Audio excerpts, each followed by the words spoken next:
I love great conversations. Hi, my name is Angel Jones. Thank you for joining me on 12-minute convos where I help you create a brand of your own unique, real self.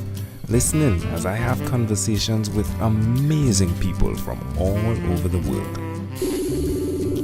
Good morning, great Jabesi. How are you going on this wonderful, beautiful morning? Man, it's all good. I'm in Cape Town, South Africa. That's where I'm based right now. It's an amazing day. I took a nap for like 3, 4 hours. Now I'm back to work again in the morning, so I can't complain about anything. And yourself? Super. I'm great, my friend. I'm great. I'm glad to be here, glad to connect with you.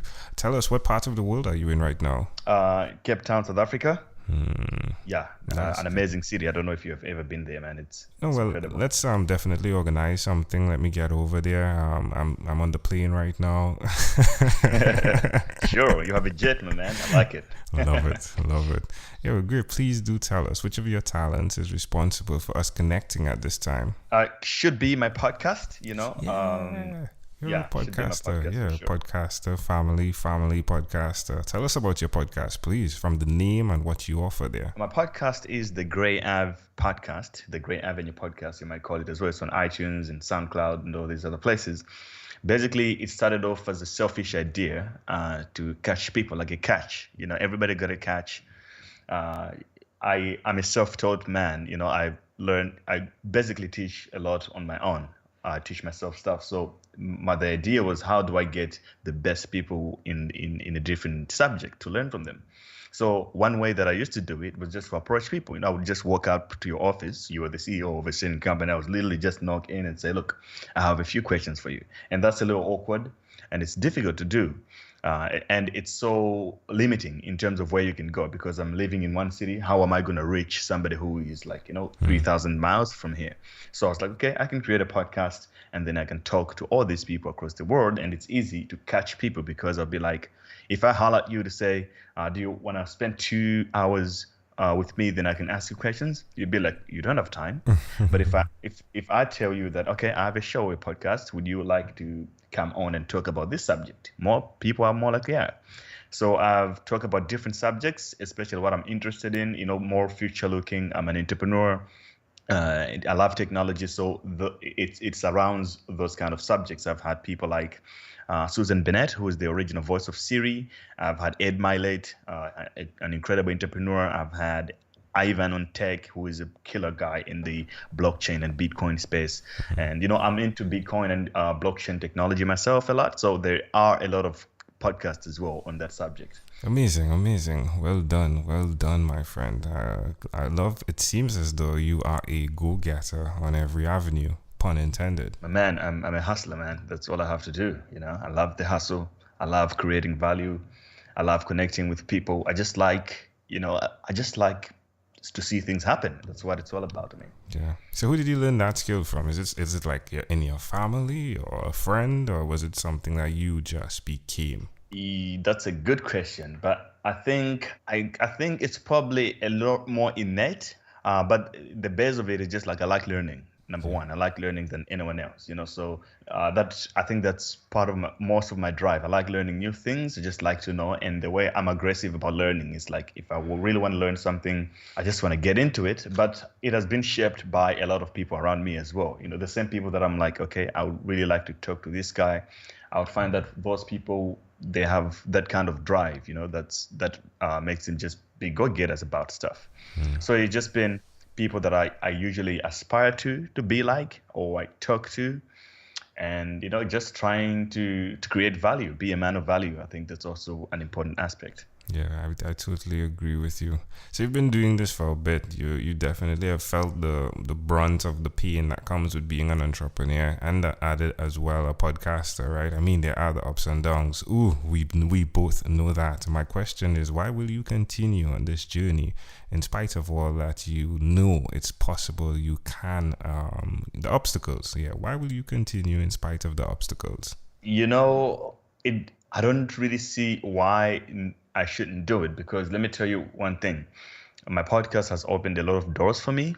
just by having it there. I don't really even worry about monetizing it. It just opens a lot of doors for me. And the most important thing is learning. It has given me access to people that I wouldn't have made, and it has just given me a platform where I can discuss anything else and get into every subject, or go into events and all these kind of things. So I've invested a lot of my own money in this thing to keep it working and run. My own sweat equity. I did everything by myself. I created the website and all that stuff. So it's just an exciting thing to see the growth and with what's happening in the world. And it has, like I said, it has gotten me into other interesting things, like say Bitcoin. I got into Bitcoin because I had a guest who was like a Bitcoin person, right? And some time later, I've made a lot of money with that stuff, for example. So that's just one example, right? Yeah, sounds And great. most importantly, it helps a lot other people out there. It's like I would meet somebody at an event and they'll be like, "Oh man, you helped me a lot, on this episode when you talked about this subject or that subject." A lot of people find different things that actually resonates with them in that, whether from me or my guest that I have on the show. So, man, where else could you do that? I don't really see it, and it's worldwide. I'm based in South Africa right now, but like I'm in I'm Trinidad. linked. Yeah. It's like all over the place. I'm Yeah, and I'm in connected everywhere. Trinidad, and you touched me, right? Like with the Bitcoin information, you touched me. So Look at that. I'm giving my personal testimony here, hand right paw in the air. Yeah. You see, man, it's incredible. It's It is. incredible. It never gets better than that. It is. Well, tell me, my friend, one other thing that you've done consistently over the last 3 years. Learning. How does that make you feel? Okay, that makes me feel that, I can't stop. There's no, if I'm constantly learning, it means that, my potential is just infinite with what I can do, because I'm not the same person this minute than the next one. You know what I mean? Yeah. So it's different. It's Tell me different. an emoji. Give me an example of an emoji to express the way it makes you feel. A spaceship, actually, with the fire behind it. Yeah, love it. Sure, Love that's my it. favorite emoji. Suggest to someone out there why they should even consider doing what you do, what you've done, Gray. By you seem to have actually found a way to implement things that you think of. So suggest to someone out there why they should have that type of action between their thoughts and what they accomplish. To me, man, I think it's about happiness as well and accomplishment. I feel to me that if you do the things that you really want to do, you set up something and you actually go do it, there many times you're going to get burned. A few times you're going to win, and it's those, you get motivated by those wins. If you become more confident, to go for other things, because you're like, you just feel like you can accomplish things. You have done something before. It's like, I can say, maybe I can set up a TV show one day, or what if something else. I know I can handle something like that just because, I've been running a podcast. So it's just like, it gives you confidence. So, man, there's no any other way to than living there and doing the things that you envision in your brain, and you actually, create it and see it happen. I mean, you probably know that you have created this platform. It started in your brain to the point that now you're looking at it. It's there. Yeah. To me, that's just incredible. Yeah, I appreciate that. Yeah, I appreciate you sharing that, and I appreciate you definitely bringing what I've done to the forefront. Most definitely. It's really fascinating. Like, there's a part in the conversation where I'll say, after having 1,001 conversations, and I literally wonder, who's that guy? Like, Yeah. like, who's that guy? And you're correct. I think it speaks a lot to goal setting, right? As well, it's like you've set goals in a tremendous way all along the way. Is that accurate? Yeah, for sure. Goals are important. Long term, short term, whatever goals are like. But I think for most people that I've studied, whether on my podcast or reading, usually you're more likely to have one big goal. But what matters the most is the smaller things that you do in between before you actually get there. Yes, sir. Yeah, it's like if you want to fly up to New York from where you are now, look, even the step of driving to the airport matters the most, because you're just not going to fly from home, because the plane is not going to land in your house. You have to go to the airport and then do the other things as well. So, it's like goals, having big goals, very important. But then what about these other little things, like the diet, about working out a little bit, reading and learning new things. So it's goals, but like a goal is just one buzzword. But like, to me, what's more important is these other little things that surrounds and helps you to get there. Love it. Well, amazing audience, we are live with Gray. Gray, say your last name so they can hear the authenticity of your voice saying it and not mine. My name is Gray Jabesi. Jabesi. And it's a Malawian name. I'm originally from Malawi. It's one of the small and poorest countries on the planet. But I'm based in South Africa, Cape Town. Wonderful, wonderful. Again, he is the podcast host of The Grey Avenue. Do check that out. Amazing stuff going on there. Great. Let's switch gears for a moment now, and let me invite you into my time machine that is surrounded with beautiful, warm, blue Caribbean water. Great. What is your what is your earliest childhood memory? Childhood memory, confused. Just confused with what was around, what was going on in the world. I didn't fit in. So I was just a confused child, throughout my school years and stuff. Yeah. So if we had to like just go to one specific memory that plays directly in your mind, like way back, like the earliest childhood memory that just pops up, do you have that, or is it fuzzy? Yeah, it's kind of fuzzy, but I think I can think of one. Okay. Yeah, I remember this one. This always sticks into my brain. I remember I came to school in my preschool. I came out. We learned numbers from 1 to 20, right, at school. I was very young. I started school when I was 3. I was 3 years old. So we learned numbers from 1 to 20. And then after that, they said we're going to continue with the rest of the numbers next month. But then I ran home quickly to my mother and say, look, if 20 is 2 and 0, so 21 should be 20 and a 1 at the end. And then my mother said, no, I know what you're thinking, but it's actually a 2 and a 1. And that never sticks out of my brain. And from that moment, I taught myself to write numbers and read from 21 to 100 myself. Wow. That always sticks out into my brain. So you're like 3 years old. If you had to connect the dots to that memory, to who you are now, can you? I could. It's like, self-learning, self-taught. Look, I just got out of high school some years ago, and I just started learning on my own. And I think I've done a pretty good job of teaching myself on different subjects, Wow. So I think for me, it's learning, I would say. Learning and curiosity. What's the thing you said to the beginning, right? Learning, right?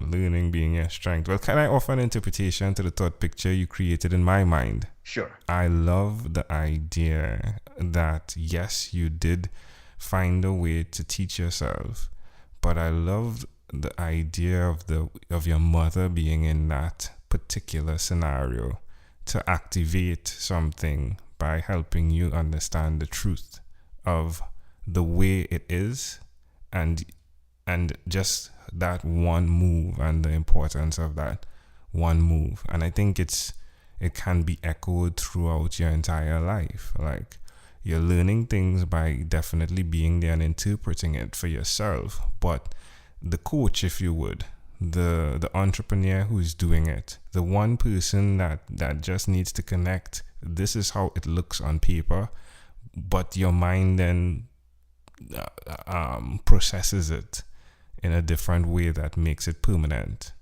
Is that accurate? That's incredible what you just said there. I never thought of it like that. Now that can be said on mentorship. Say, look, you can be an incredible person, whether smart or driven, but like sometimes you just need somebody to look at the full picture and just say, look, yes, you're totally right with the attitude, but it's just this little one thing. Because I could have been wrong. I would have been writing from 21 to 100 in a very wrong way, spent maybe hours to do that. Yeah. If you just didn't come for a few seconds and just say, no, it's just that. Yeah. That, set me out for like 21 to 100. So that analogy that you brought in, it's incredible. Yeah. It's really cool. Yeah, you're welcome. If we fast forward to when you were 12, what was your favorite song? At 12, my favorite song. I mean, I would tell you my album because I'm not a song person. I listen to albums. All right. So at 12, my favorite album was Imagine Being Jesus, but not knowing it. Yeah. Who sang that? It's a musician called Third Eye. He's a Malawian rapper. Okay. Yeah. Imagine Jesus and what? Imagine being Jesus. Being Jesus. And not knowing it. Yeah. Okay. Wow. Well, my friend, I mean, it's amazing how things connect, right? I'm just amazed by the connection of the third eye concept. Even like when you ran away from that classroom and you were seeing, if you would. Not that I think just the mind then and how the mind sees the third eye, if you would. But it's just amazing how like you were seeing the number 201 instead of 2-1, right? Yeah. it's just amazing how that can connect. Well, all right. Well, great. We've arrived at our destination. But before we get off of this time machine, there's a small declaration form. So it's yes or no, possibly a bit more. We're going to move pretty quickly here. Are you ready? Yeah, for sure. Great. Have you chosen someone to pass on your skills to? Yes. Are you married? No. Do you have children? No. Do you believe in God? No. Do you have an inner circle of friends? Yes. Do you watch TV for more than 3 hours a day? I haven't watched TV in the last 5 years at all. I don't even own it. Wow. What about screen time, the phone and or the computer? Is it more than 8 or less than 8 hours a day? It depends what I'm watching, but it's less than 2 hours a day. All right, my friend. After 1,001 conversations, Gray, I came up with a workbook. The name of it is called Yours. It stands for your own unique real self. And the idea is you answer questions similar to these, hopefully connecting you to what I like to call your mission, which also is named your own unique real statement. If you, Gray, had to share with us your own unique real statement, a statement that represents Gray Jabesi. I keep getting your last name wrong. You got it right there. I got it, right? Yeah. A statement that represents Gray Jabesi. What would you say that is? A statement that represents me would be never stop learning. Never stop learning. That's it. That's all I can say. NSL. All right, my friend. Well, great. This has been a great pleasure. Before you leave, is there anything else you'd like to share with our amazing audience? Oh, all I can say, thank you for having me on the show. And anybody else who really want to connect still, they can also check out my podcast. The Grey App podcast is on my website, greyjabesi.com, which is GreyJabesi. And, we talk about all different subjects, hustle, entrepreneurship, health, everything. So I think it's a good way to connect and keep learning together. Love it. Grey Jabesi, thank you for being on What is Inspired by 12-Minute Convos with Angel Jones. Thanks, my man. Thank you for being on 12-Minute Convos with Angel Jones. Stay tuned for more from our advertisers. Diabetes is a mountain pandemic. It's a disease that's not acute but chronic. Similar to this rhyming method, I have simplified the definition, the signs and symptoms, and the complications of diabetes for both adults and children in my books, Poems for Patients, A Focus on Diabetes, and The ABCs of Diabetes for Children. These books are available on Amazon.com, and for more information, you can visit my website, poemsbyaj.com. That's poemsbyaj.com.